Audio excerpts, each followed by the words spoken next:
Yes, nkwanirizaako nnyo mukwano gwange yonna asinzire eyo tuwuliriza. Ambassador William Pope owa America ano mu Uganda yavuddeyo n'adelivalinga amawulire ge twandiise ag'essanyu eri mu Uganda, era yavuddeyo n'akola huge announcement. Gwe mukwano gwange ali eyo ampuliriza. Pope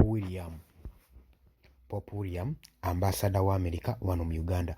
Nkwanirizaako nnyo mukwano gwange najjo sinza okuba nga otuwuliza, kutegeeza nti ku Yugi Updates TV kosinziirira okuba nga otuwuliza.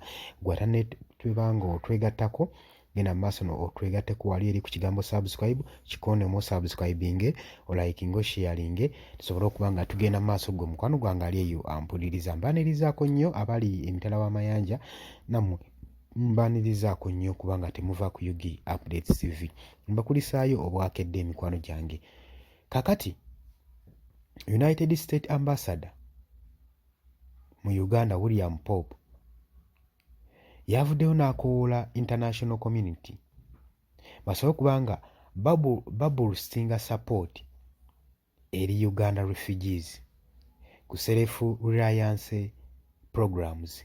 Ambassador William Pope yakkaatiriza nti eno innovation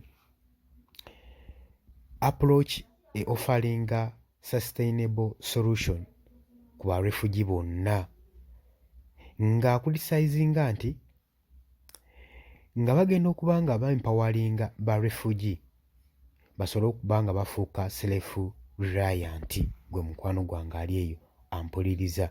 Basobole okuba nga bareducinga dependence on humanitarians eri ba refugee. Gwe mukwano gwange ali eyo ampuliriza.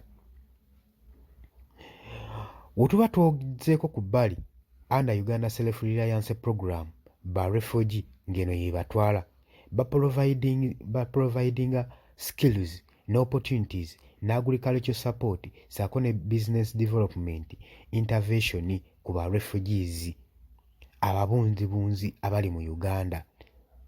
Zino nno measures ziteekebwawo okwenebolinga okubaleetera bo bennyini okuba nga basobola okuba nga bagarantinga income, basobole okuba nga baprovidinga famire zaabwe n'ekyokulya era n'ocontributinga ku local economy. Gwe mukwano gwange ali eyo ampuliriza. William Pope bw'atyo bw'agamba.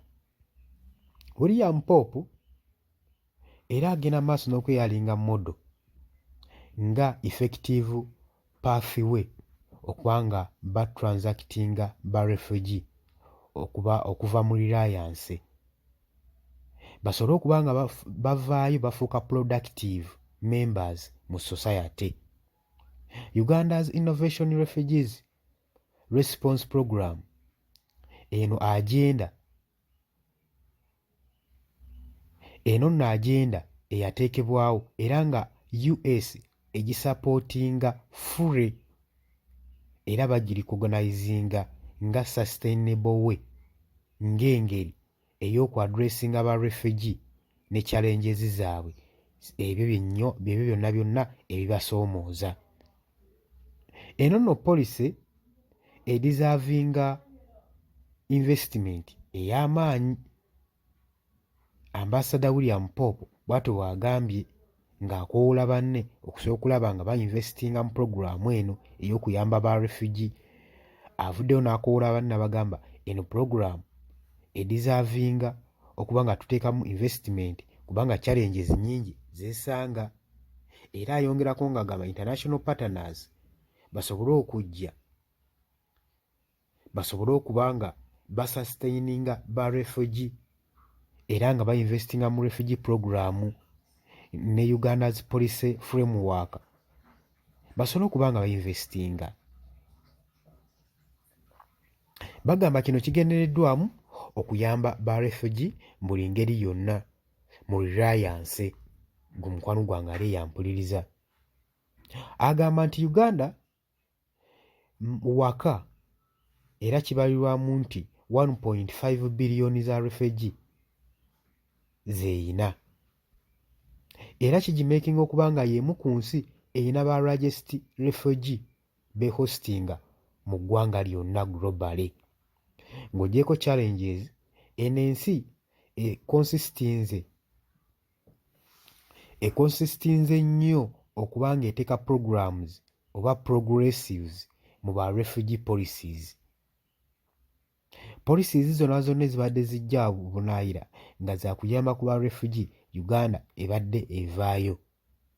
Era ng'ebankuludinga si kubayamba kyokka kyokka, wabula kino ng'egattako n'okubagalantinga ba refugee bano okubeera ne access ku ttaka, education ne employment opportunities. Pope William bw'atyo bw'astatinze n'agambye eno critical role international funding play in sustaining and expanding those program. Era temulina kibuusabuusa maaso ng'akoowoola amawanga ag'ebunaayira. Era n'abagamba nti no, we encourage other partners to fund this effort.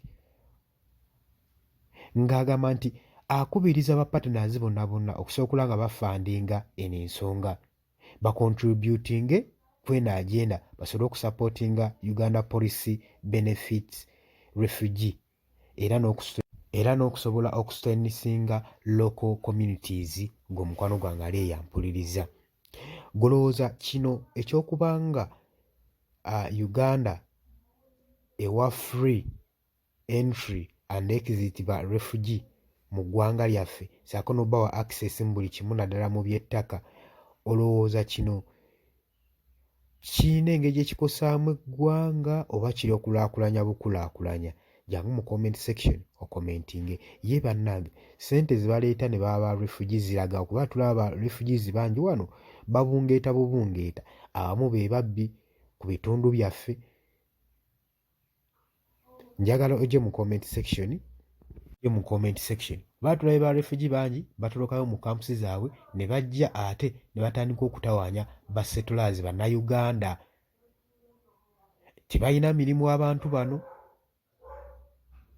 ne basooka batawaanya ekitundu, be balimu ng'ababbi.